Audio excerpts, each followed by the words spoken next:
Тихо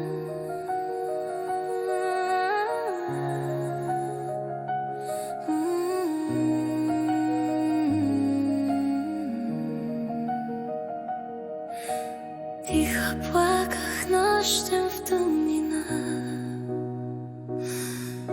в собствения си страх заключена.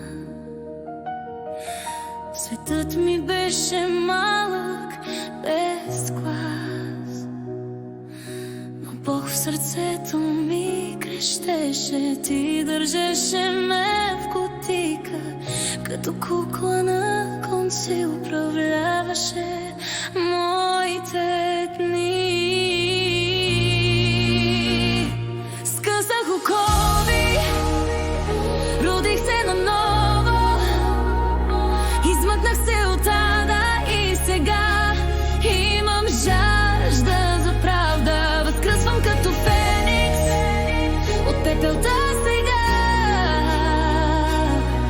Контролирам всичко, само с мисълта.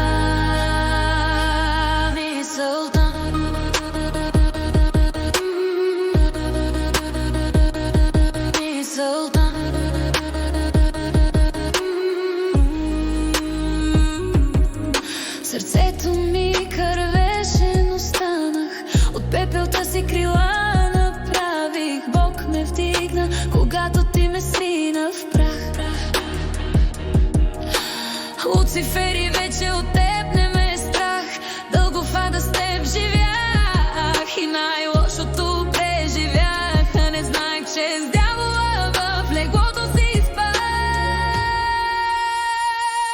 Скъсах окови, родих се наново, измъкнах се от ада и сега имам жажда за правда. Възкръсвам като феникс от пепелта сега.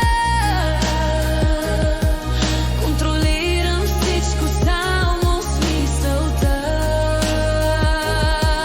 Продължаваш битки да водиш с мен, мислиш се за непобедим, от тях изгаряш от злоба. Мръсно ми правиш, но не знаеш, че аз съм дете на Бог, а демоните падат на колене пред Него. И днес вървя с усмивка и с душа прегръщам живота без страх, защото зная Бог е с мен и дава ми силата всеки ден. Скъсах окови, родих се наново, измъкнах се от